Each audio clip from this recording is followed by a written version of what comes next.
¿Qué tal? ¿Cómo les va? Bienvenidos a Laburantes. Este es el noticiero de la televisión universitaria que explora, que mira a fondo el mundo del trabajo en toda nuestra región. Aquí en la ciudad de La Plata, también en Berisso, también en Ensenada, claro está. Con algunos momentos complejos, difíciles. En particular, en estos días que estamos atravesando, algunos de los días más fríos del año.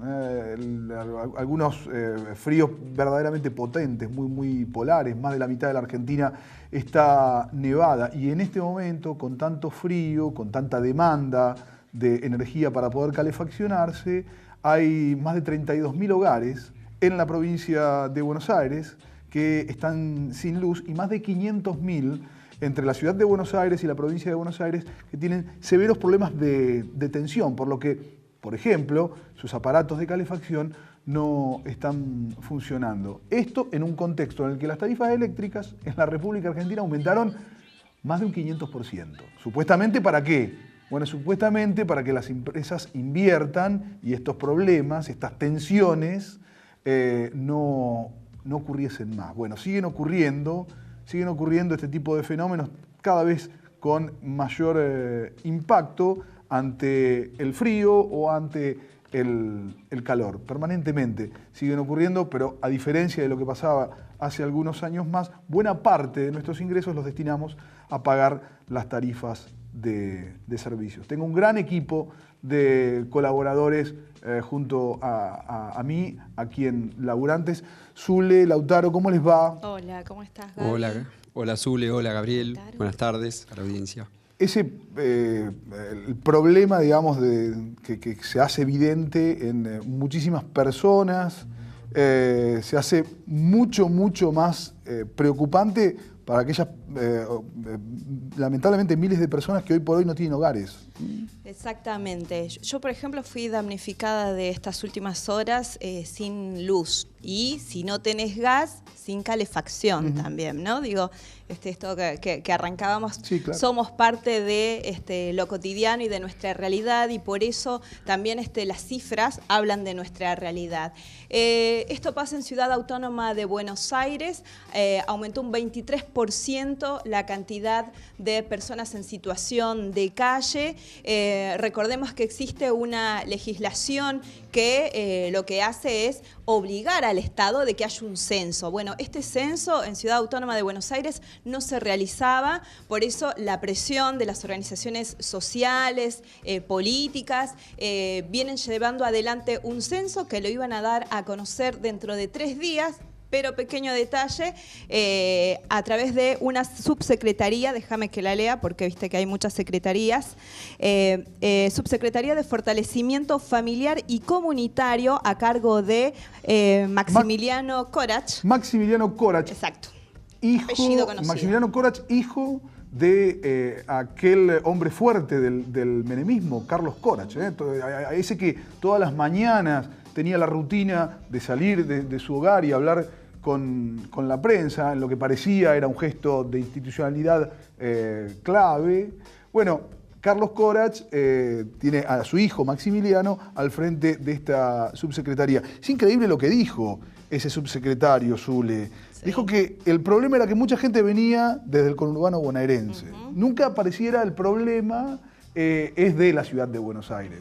Que en tan solo un año ha aumentado más de un 20% de las personas que están en situación de calle. Sí, 200 es lo que dicen. Pero esto es una política que viene generándose, recordemos también con esta idea de que la gente que va a atenderse en los hospitales públicos viene del conurbano, la idea de que en Ciudad Autónoma de Buenos Aires no existen pueblos indígenas, sino que son bolivianos que vienen, migrantes que vienen a Ciudad Autónoma de Buenos Aires. Digo, no, bueno, tiene que ver con una continuación de determinada mirada que tienen respecto del otro. Les decía que no existe un censo, por eso se ha dado a conocer, casualidad, justo cuando las organizaciones sociales van a dar a conocer este censo dentro de 2 o 3 días. Digo, creo que esta es la presión sobre todo de la sociedad, pero otra vez en este contexto que estamos viviendo, esta ola polar en todo el país, habla una vez más de los sectores vulnerados en sus derechos, aquellos que no tienen hogar, aquellos que no son tenidos en cuenta también en las las estadísticas, por eso estamos destacando este dato y que hablan de nuestra cotidianidad. Bien, Lautaro, ¿qué más tenemos? Sí, a propósito de una sociedad, de un proyecto político excluyente, como decía un reconocido, como era el nombre de un reconocido libro argentino que analizaba la década del 90, bueno, no aumentan, no llueven las inversiones como decía la retórica, el relato oficial del gobierno, pero sí llueven las importaciones, ¿no? Y bueno, como uno puede hacer una relación entre el aumento de las importaciones y la caída de la producción local, y eso conlleva a estos niños que aparecen en la calle, como decía el padre Cajade, detrás de cada niño en la calle hay una persona, hay un padre, una madre sin trabajo. Lo cierto es que la producción local sigue en crisis, sigue hackeada por este aumento irrestricto de las importaciones, que se dan rubros realmente irrisorios aún para la tradición política argentina, como es el caso de la alimentación. Los números de aumento de importaciones en el caso de uvas, manzanas y vinos son realmente astronómicos. Estamos hablando de porcentajes de decenas de miles, ¿no? Por ejemplo, para que se den una idea, los vinos importados desde Chile han aumentado en un 40.000%, es una locura. Y eso pone en crisis las economías regionales, sobre todo, sí, ¿no? Claro. Las manzanas han aumentado un 5.000%. Claro, hay un mensaje ahí. ¿Qué le estás diciendo a los trabajadores, pero también qué le está diciendo al inversor, a un empresario, ¿no? Preocupa el mundo empresario habitualmente a la prédica del gobierno nacional, a la prédica macrista. ¿Qué le están diciendo? ¿Cuál es el mensaje? ¿Hay un mensaje allí? ¿Qué le están diciendo al empresario que viene invirtiendo desde hace, no sé, 15 años en el Valle de Uco, en la provincia de Mendoza, poniendo mucha guita, arriesgando mucho capital, generando un esquema de productividad para la región realmente importante, un montón de familias que trabajan en ese tipo de producciones? ¿Qué le están diciendo cuando aumenta en semejante modo la importación de vino? Sí, y de uvas. Claro, y de uva. Sí, ¿no? sí. Y además, el mensaje es terrible, ¿no? Sí, un mensaje completamente desalentador. Lo vamos a ver a lo largo del programa y sobre todo en una sección que vamos a inaugurar hoy a propósito de la actividad textil en la ciudad de La Plata. Pero también han aumentado muchísimo, bueno, la actividad textil, que la vamos a profundizar un poco, las importaciones de la actividad textil, pero también de bienes de capital. Los bienes de capital son las herramientas de trabajo y fundamentalmente los equipos de transporte, ¿no? Camiones, trenes, digamos, ha habido un aumento exponencial que eso redunda nuevamente en pérdida de puestos de trabajo. Claro. El sector automotor, lo que es el sector de autopartista, ¿no? Acá en la ciudad de La Plata, en Camino Belgrano, enfrente de la República de los Niños, la transnacional Federal Mogul, que hace insumos para los motores, ha comenzado con la suspensión de turnos, digamos, que es el paso previo al cierre de una empresa, porque lógicamente les resulta más redituable importarlo de China, de México y de otras industrias con un valor Vos decías, ¿dónde está la lluvia de inversiones? Hay algunos lugares donde hay lluvia de inversiones efectivamente. Por ejemplo, el capital especulativo en la Argentina en estos últimos meses aumentó un 116%. La participación en la economía especulativa de la Argentina, estoy hablando capitales golondrinas que vienen, que aprovechan, por ejemplo, esa fantástica reemisión de Levax que anunciaba con bombo y platillo el gobierno en el día de hoy, ofreciéndole a alguien pagar una tasa astronómica que obviamente va a sustraer dinero del esquema productivo. ¿Quién va a poner una fábrica de autopartes teniendo la posibilidad de tener una enorme rentabilidad en el sistema financiero? De eso se habla cuando se habla de capital especulativo. Ese capital especulativo aumentó un 116%, 116% en la Argentina en los últimos meses. Zulema, hablamos también de otro tema importantísimo como es la inversión en ciencia y tecnología. En otros tiempos hablábamos de la soberanía del conocimiento y la producción de satélites. En las últimas horas nos enteramos de que ARSAT 3 sería algo así como privatizado. Digo algo así porque han salido a cuestionar este término, ¿no? El 51% de la construcción de ARSAT 3 se vendería a una empresa norteamericana. Varias cosas, ¿no? Por un lado, hay una legislación que se estaría violando, ¿no? La legislación de soberanía satelital dice que estas decisiones deben ser tomadas y votadas en el Congreso, claro, cosa que no sucedió. Y por otro lado, estamos hablando de cómo antes, hablábamos de la construcción de satélites y ahora todo lo contrario, no estamos hablando de las privatizaciones. Recuerdo la semana pasada estrenamos en este programa En Profundidad, un programa que hace entrevistas, y el entrevistado era Roberto Salvarezza, expresidente del CONICET, y hablaba de la importancia de que Argentina produzca esto, soberanía del conocimiento. Sí, claro, ¿no? Un país puede producir eso. Cuando pierde eso, pierde esa soberanía. Pensaba en qué tan reflejado esto está cuando nos enteramos que la producción y la gestión, lo que sería la gerencia de ese satélite, va a pasar en un 51% a manos de empresas norteamericanas. Gracias, Zule. Es una problemática realmente muy angustiante la que se está viviendo. Y aparentemente hay una sola respuesta por parte del gobierno nacional e incluso del gobierno provincial para aquellos que osen denunciarla o que osen patalear ante la disposición absoluta, terminante del mercado. Lo hemos visto trágicamente en las últimas semanas. Hace un par de semanas atrás, cuando un grupo de trabajadores, la gran mayoría de ellos trabajadores y trabajadoras desocupados, se movilizaban a reclamarle al gobierno nacional hasta la ciudad de Buenos Aires y cortaban la calle 9 de Julio, una represión fuerte que tuvo como respuesta, de algún modo, como argumento, por parte del gobierno, que no iban a permitir el corte de calles por personas que estuviesen encapuchadas, que no mostrasen quiénes son y que tuviesen algún elemento contundente. Esa fue la respuesta y esa fue la excusa de una represión que fundamentalmente atacó a mujeres y pibitos que estaban en ese momento allí en la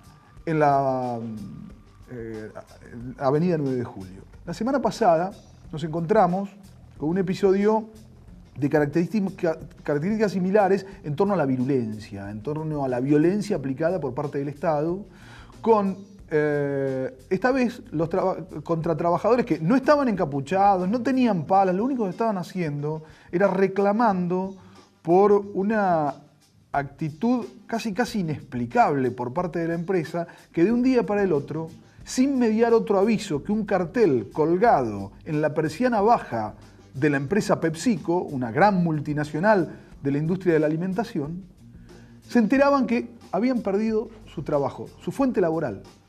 Familias enteras. ¿Cuántas de esas historias conocimos en las últimas horas? Yo hace 22 años que laburo en esta empresa. Mi compañera hace 19. Nos conocimos acá. Gracias a este trabajo pensamos en nuestra familia, en generar una familia. ¿Cuántas de esas historias en primera persona conocimos en las últimas horas? 600 personas perdieron el empleo de un día para el otro en PepsiCo. Pero no pueden osar denunciarlo, no pueden osar patalear, porque si patalean o si lo denuncian, la respuesta del Estado es formidablemente violenta y exagerada. Es represión. Y una represión salvaje. Una represión que inundó de gas pimienta una zona en la que a metros se encontraba, por ejemplo, un jardín de infantes. Hay varias crónicas de las maestras sacando a los pibes con la vista y con la nariz irritada a las 8:30, 9 de la mañana, cuando ocurrían estos episodios. Me parece que eso que escuchamos la semana pasada, en ese superviernes de lanzamiento de campaña, de que la disyuntiva para las próximas elecciones es o arriesgarlo todo, absolutamente todo, o votar en defensa propia, cada vez se hace más patente y más presente en la Argentina actual. Esto es Laburantes.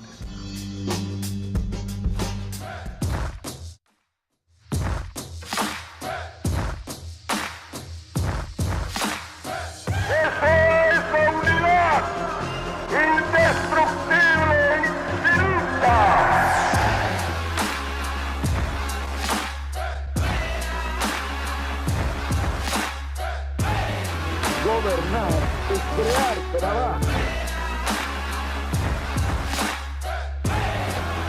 El trabajo es el medio indispensable para satisfacer las necesidades espirituales y materiales del individuo. Derecho de los trabajadores al bienestar, derecho a una retribución justa, derecho a la protección de su familia, derecho a la seguridad social, a la prosperidad en general. Y hay que el derecho de trabajar debe ser protegido por la sociedad. Gobernar es crear trabajo.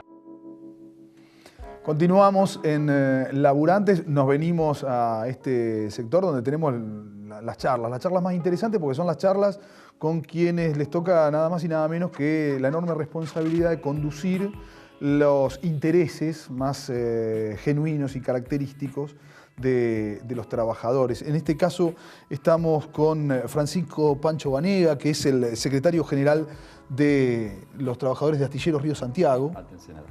Una empresa emblemática para toda la región, que ha protagonizado algunas de las luchas más destacadas contra la crisis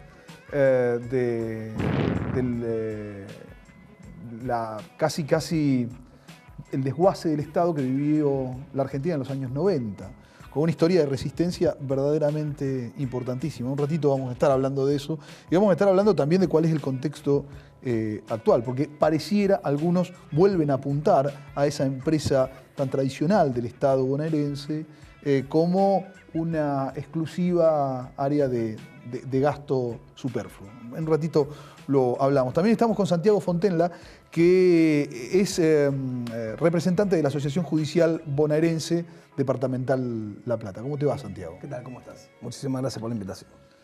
En un rato vamos a estar hablando de una coyuntura, bueno, muy especial, la paritaria, que no termina de cerrar y que no encuentra acuerdo en la provincia de Buenos Aires.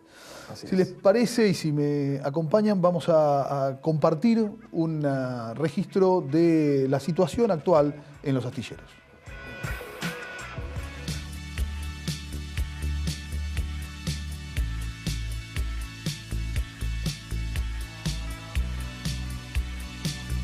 El astillero Río Santiago puede construir hasta 3 barcos a la vez.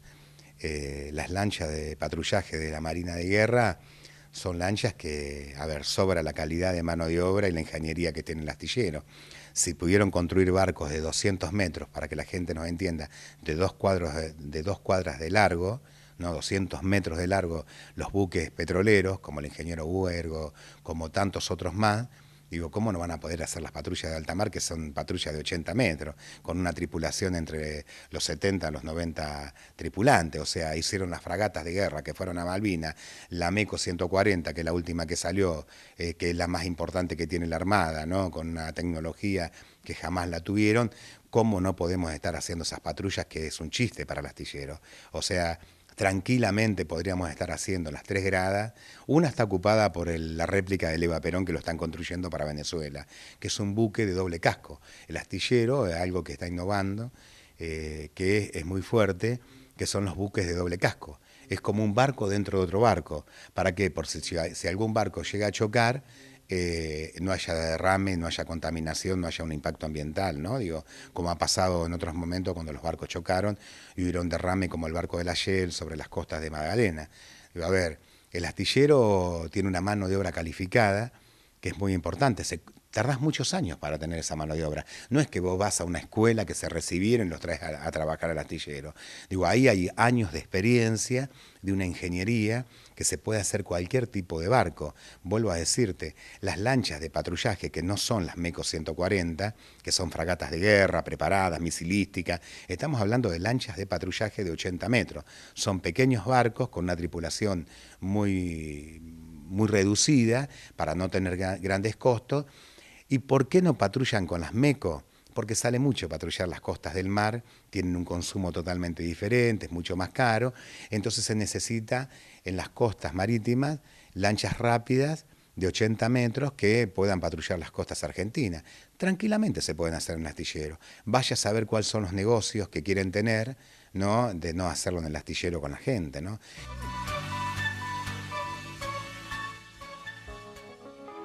Bien, lo decía muy bien Mario Seco, se está debatiendo en este momento la posibilidad de la importación de lanchas de patrullaje.